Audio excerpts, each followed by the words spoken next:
Now come to the main point कि examination कैसे आपको अटेम्प्ट करना है। नंबर वन, जितना आपका सिलेबस है बेसिकली यू नंबर 1 2 3 4, हर एक यूनिट में से यूनिट को आपने बिल्कुल डीपली तैयार करके जाना है एग्जामिनेशन में।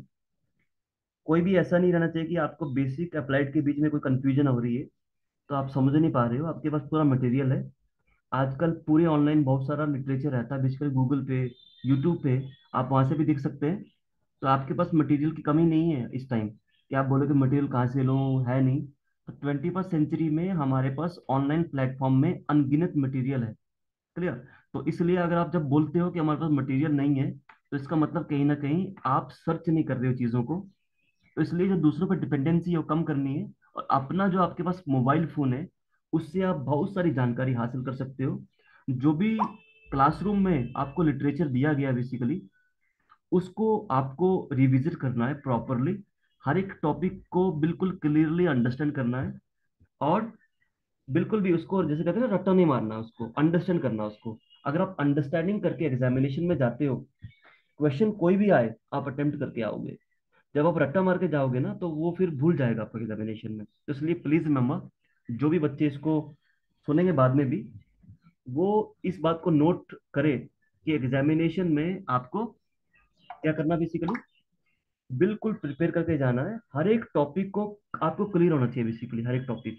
तो अगर आप ये नंबर वन करते हैं बेसिकली, तो आप समझ लीजिए कि 20 मार्क्स इजीली आप उससे उससे कर लेंगे, क्योंकि हर एक टॉपिक जो है अराउंड 20 मार्क्स का आता है आपको एग्जामिनेशन में। तो आप नोट करके रखिए कि हर एक टॉपिक, जैसे मान के चलिए वन, यू नंबर 1 2 3 4, तो चारों आपको 80 मार्क्स का आएगा। और I think equally 20 marks each आपका आपका यूनिट हो जाता है उसमें। अगर अगर आप देखें तो हर एक टॉपिक को आप पढ़ लेना। यू नंबर वन ऑलरेडी हमने बहुत बार डिस्कस किया, यू नंबर टू भी हमने डिस्कस किया, बहुत सिंपल है। आप सैम्पलिंग और सैम्पलिंग के टाइप्स याद रखना। इजी वे में आप कर लोगे एग्जामिनेशन में, कंफ्यूजन नहीं होनी चाहिए उसमें। उसके बाद you number three, tools and techniques, जैसे मैंने अभी बताया। तो राम ओझा की बुक से इसको रीड करना प्रॉपरली। सरल है, टफ नहीं है। सिर्फ इसका आप जैसे मान के चले ऑब्जर्वेशन है तो ऑब्जर्वेशन का मतलब होता क्या है तो माइंड में होना चाहिए। ऑब्जर्वेशन कितने प्रकार का है तो माइंड में होना चाहिए बस। तो उसका क्या करना है, आपने एक कॉपी लेके उनके पॉइंट्स बनाने हैं, प्रॉपर तरीके से पॉइंट्स बना के माइंड में रखने हैं उनको। इजी वे में आप लिख सकते हो एग्जामिनेशन में। नंबर थ्री, एग्जामिनेशन में जो पहले भी कहा मैंने कि क्वेश्चन जैसा आएगा वैसे उसको आंसर करना है। आप पिक्चर्स डायग्राम बना सकते हो उसमें, वो आपकी क्रिएटिविटी शो करता है एग्जामिनेशन में। रिसर्च मेथोडोलॉजी कोर्स है, जितने एग्जांपल्स हो सके उतने दे सकते हो आप। टू द पॉइंट लिखना आपने। उसके बाद जो एग्जामिनेशन में आपकी हैंड राइटिंग है वो बिल्कुल नीट एंड क्लीन होनी चाहिए। वो बिल्कुल भी ऐसा नहीं होना चाहिए कि आपने कुछ लिखा हो और एग्जामिनर को या इवेलुएटर को उसको समझ में ना आए। तो वो भी एक ड्रॉबैक है जो आपको अवॉइड करना है। तो एग्जामिनेशन में नीट एंड क्लीन लिखने का प्रयास करना है। जितना अच्छा आप लिखोगे उतने अच्छे मार्क्स आपको मिलेंगे, एंड में रिजल्ट में आपको दिखेंगे वो मार्क्स। तो प्लीज रिमेंबर, अपने एंड रिजल्ट को ध्यान में रखते हुए, अपने करियर को ध्यान में रखते हुए प्रिपेयर करना आपको एग्जामिनेशन के लिए। सारा मटेरियल आपके पास है। Now everything is with you. जितना क्लासरूम में हमने आपको पढ़ाना था हमने पढ़ा लिया। और जितना डाउट्स थे, क्वेश्चंस थे, क्वेरीज थी, वो ऑलमोस्ट बहुत सारे बच्चे व्हाट्सएप के थ्रू वो कनेक्ट करते हैं, वो भी पूछते हैं। तो उनको इंडिविजुअली बहुत सारे बच्चों को हमने काउंसलिंग भी की है उस तरीके से। आपको अगर कोई भी डाउट है you can ask right now. कोई डाउट है आपको, कहीं पे कोई डाउट है अभी? Any one can ask. 2 minute के बाद हम वाइंड अप कर रहे हैं। कोई डाउट है आपको? Any one? Neha, Rupali, Kriti, Vandana, any one? Any doubt? आप लोगों की तैयारी पूरी फुल है?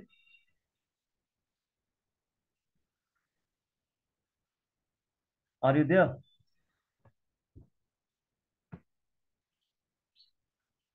आर यू क्लियर ना? Are you clear with the concept ना? Very good, very good. Just a minute, I think you are ये मैंने किया नहीं है। एक मिनट, एक मिनट, एक मिनट। अच्छा, पार्टिसिपेंट्स का, okay okay okay, just a minute, just a minute, एक मिनट, एक मिनट, मैं इसको करता हूँ। मैंने अनम्यूट कर दिया, you can speak.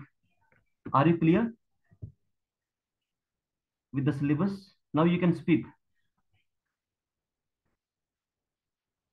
Neha, you can speak.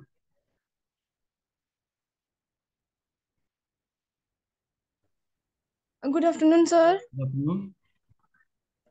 Sir मैंने ना एक वीडियो देखी थी, पहले हम्म। मैंने 11th में भी मीन मोड पढ़ा हुआ है। तो हम्म। इसमें हमारे सर ने कहा था कि अगर आपको एक क्वेश्चन दिया जाए और हम्म। उसमें बोला जाए कि आपने मीन भी निकालना है, मोड भी और मीडियन भी, तो हम्म। आपका आंसर तीनों क्वेश्चन में सेम आएगा। हम्म। लेकिन मैंने इंटरनेट पे जो दो तीन वीडियो देखी उसमें तो सब में अलग अलग आंसर आता है, मीन का अलग, मोड का अलग। हम्म। देखो मैं आपको तो बताता सर हूँ। फिर कौन सा वाला सही? अब देखो मैं वो आपको बता रहा हूँ, जैसे ऐसे प्रश्न जो है आप कर सकते हो, लेकिन मीन मीडियन मोड जो है बेसिकली इनका अपना एक वे है, जो है अपना एक फॉर्मूला है। हाँ, कुछ कुछ सिचुएशन में हो सकता है वो चीज़ जो आप बता रहे हो, लेकिन आपको मैं बताऊं, जो आपका सिलेबस है बेसिकली उसमें क्या पूछा जाएगा आपको। आपको सिर्फ मीन के बारे में पूछा जाएगा, मीडियन के बारे में पूछा जाएगा, और सेपरेटली क्वेश्चन होंगे उसमें। और एक बात और याद रखना, ग्रुप वाला, जैसे ग्रुप ग्रुप का कैसे निकालते हैं हम मीन, तो वो आपके सिलेबस में है, तो उसको ध्यान में रखना, फॉर्मूला भूलना मत। और जो आप पूछ रहे हो मुझे कि सर ने कहा था तीनों का आंसर सेम आएगा, तो वो जो है वो बेसिक स्टैट की आप बात कर रहे हैं बेसिकली, कि जब आप इनिशियल स्टेज पे, अभी आपको सिर्फ सोशियोलॉजिकल पॉइंट ऑफ व्यू से पूछा जाएगा। इसमें आपको जैसे मान के चलिए, जो आप लास्ट ईयर का प्रश्न देखते हो क्वेश्चन पेपर, तो मोड के ऊपर ज्यादा फोकस किया गया है, कि मोड में ग्रुप मोड निकालना, बाई मोड निकालना, ट्राई मोड निकालना। तो जो मोड की टाइप्स हैं बेसिकली वो एक बार प्रिपेयर करना। और जो फॉर्मूला, जैसे मान के चलिए जो मीन है बेसिकली वो अर्थमेटिक मीन है बेसिकली, उसमें हम सब ऑब्जर्वेशन को प्लस करते हैं, डिवाइडेड बाई टोटल नंबर करते हैं, तो वो हमारे सामने आ जाता है। तो एवरेज और मीडियन जो है बेसिकली, मीडियन का मतलब है कि जो सेंट्रल हमारे पास पोजीशन है किसी भी चीज़ की, पोजिशनल वैल्यू हम निकालते हैं किसी भी चीज़ की, तो वो आप एज ए लेमैन भी निकाल सकता है। जैसे मान के चलिए, एक हमने एक लाइन ड्रॉ की है, उस लाइन के ऊपर हम कुछ कुछ बच्चों को बैठाया है, हम बोलेंगे इन बच्चों में से सेंटर में कौन सा बैठा बच्चा, तो हम निकाल सकते हैं कि ये सेंटर पॉइंट ये है उसका। जैसे मान के चलिए, अगर वो ऑड नंबर में है, बच्चे 7 बच्चे बैठे हैं, तो हम बोल सकते हैं कि जो बच्चा 1 2 3 4 नंबर पे है, वो बच्चा जो है वो सेंटर में है, हम ऐसे बोल सकते हैं।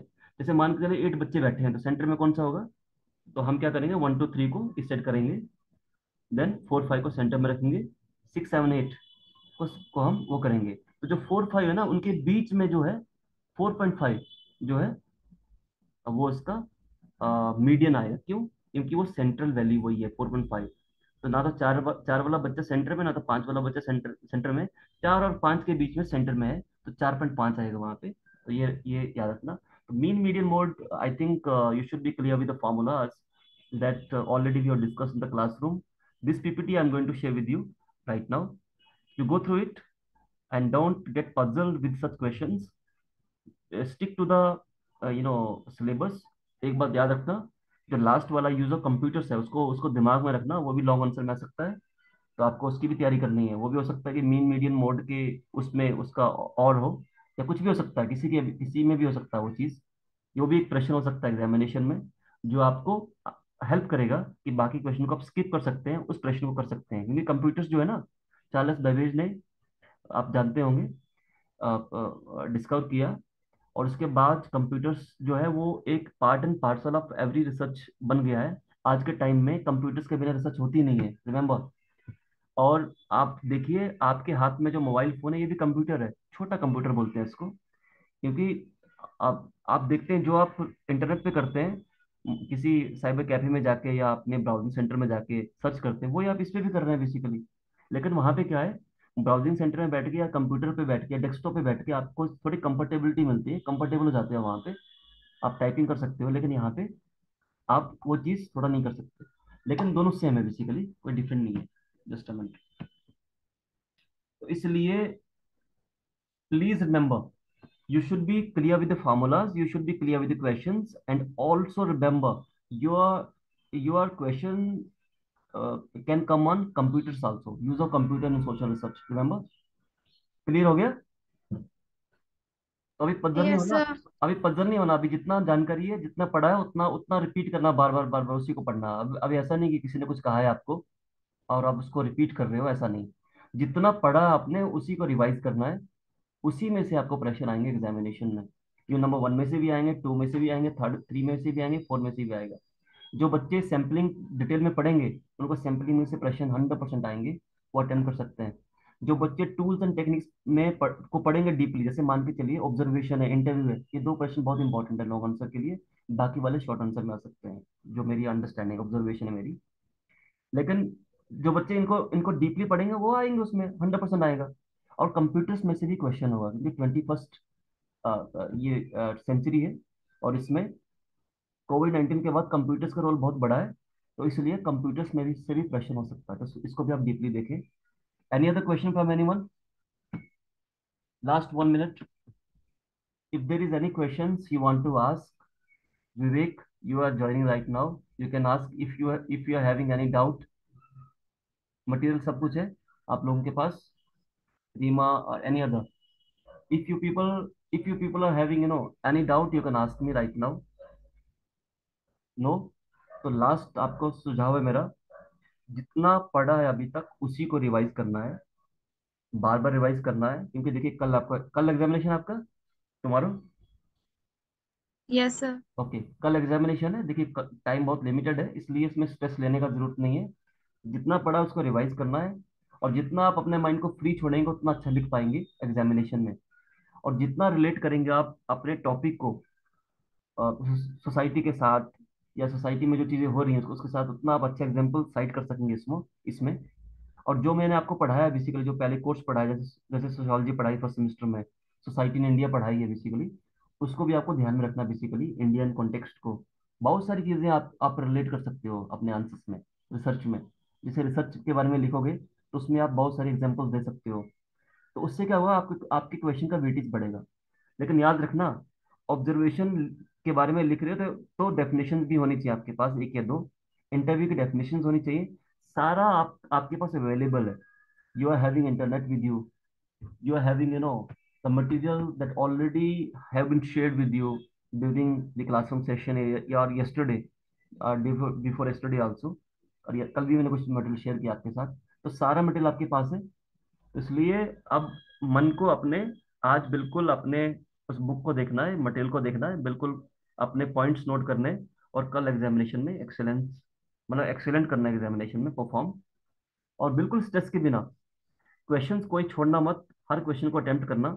जो क्वेश्चन नंबर होगा आपके क्वेश्चन पे, वही आंसर में भी नंबर लिखना, ऊपर नीचे मत करना क्वेश्चंस को, बहुत सारे बच्चे करते हैं।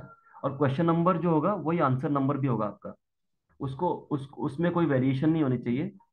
और जो भी करते हैं आप, मान के चलिए आपने आपने क्वेश्चन नंबर 13 किया स्टार्टिंग में, 13 लिखो उसको। उसको ऐसा नहीं करना कि स्टार्टिंग में 13 करो उसको 1 लिखो, ऐसा नहीं। जो क्वेश्चन नंबर होगा वो आंसर नंबर भी होगा। That is the strategy, easy हो जाता है उससे। और जो मेन मेन पॉइंट है उसको उसको आप अंडरलाइन भी कर सकते हैं। और जो ऑलरेडी बोला मैंने, नीट एंड क्लीन होना चाहिए आपकी राइटिंग, अच्छा नंबर आ सकते हैं आपके। देखो जैसे जो जिन बच्चों के अच्छे नंबर आते हैं वो यही फॉर्मूला यूज करते हैं, इससे भी वो डिफरेंट टेक्निक्स टूल्स का यूज करते हैं, तभी जाके नंबर आते हैं एग्जामिनेशन में अच्छे। तो रिमेंबर, अगर आपको एंड रिजल्ट अच्छे चाहिए, एग्जामिनेशन में अच्छे मार्क्स चाहिए, तो ये स्ट्रेटेजी को फॉलो करिए। जितना पढ़ा उतना उतना प्रिपेयर करिए, एक्स्ट्रा सोचने की जरूरत नहीं है, उसको बार बार रिवाइज करके कल एग्जामिनेशन परफॉर्म करना, that's it. So thank you so much, all the very best to each one of you. And अब आप लोग स्किप कर सकते हैं मीटिंग। तो जब आपका आएगा, आपका पेपर होगा, तो आप मुझसे शेयर कर सकते हैं अपना फीडबैक व्हाट्सएप के through. You can share your feedback also, कैसा पेपर गया आपका, कैसा आपका पेपर हुआ। और क्योंकि रिसर्च जो है बेसिकली ये part and parcel of human activity है, ये कभी जाएगी नहीं, ये जब तक लाइफ है तब तक चलती रहेगी। तो इसलिए कोर्स को इंटरेस्टिंग बनाओ, अपना कोर्स को, इस कोर्स को इंटरेस्टिंग बनाओ, कि सोचो कि ये कोर्स लाइफ टाइम काम आने वाला है। तो इसलिए एक कॉमन मैन की तरह पढ़ो चीज़ों को। ये मत सोचो कि मुझे, आपको जानकारी होगी लेकिन मैंने पहले कहा रट्टा नहीं मारना, बिल्कुल कॉमन तरीके से समझना है, एक एक इजी वे में समझना चीज़ों को। तो सारी चीज़ें आपको अंडरस्टूड है, आपने सोचना कि मुझे पता है, लेकिन सिर्फ उसको और डीपली समझने का प्रयास करना है।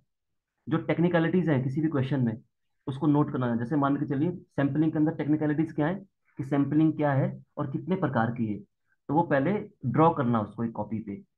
तो अगर आप 10-15 पेज ड्रॉ करते हो सब टॉपिक को, जितने भी टॉपिक हैं जिनके टाइप से प्रकार, जैसे ऑब्जर्वेशन के कितने प्रकार है, पार्टिसिपेंट, नॉन पार्टिसिपेंट, ऐसे ड्रॉ करते हो आप, तो आप 14-15 पेजेस में या 10 पेजेस में पूरा सिलेबस कवर करते हो। तो इस प्रकार से भी आप पढ़ सकते हो, क्योंकि आपके माइंड में बैठना चाहिए उस टाइम एग्जामिनेशन का टाइम। तो thank you so much, all the very best, and examination में अच्छा करना, और अपना फीडबैक बाद में शेयर करेगा। ठीक है, thank you so much, thank you.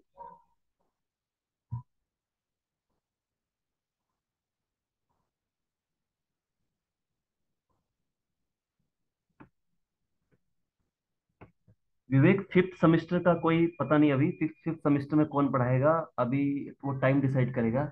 But आपको कोई भी गाइडेंस चाहिए, मेरा नंबर अवेलेबल है। आप एनी टाइम मुझे व्हाट्सएप कर सकते हैं कभी भी। मैं हमेशा आप लोगों को जब भी आपको कोई डाउट होगा, कुछ भी होगा, कोई गाइडेंस चाहिए, कोई डिस्कशन करना है, कुछ भी है, ऑलवेज आई एम रेडी। आप लोग कल को कंपटीशन में आते हो, कम्पिटेटिव एग्जामिनेशन की तैयारी करते हो, तब भी मुझे आप मुझे पूछ सकते हैं। So I am always with you ना। अगर आपको जो जो आपका सिलेबस है, सोशियोलॉजी है, कुछ भी है, अगर आपको कोई डाउट लगता है इसमें, तो आप मुझे पूछ सकते हैं always. Okay, thank you so much, all the very best, thank you.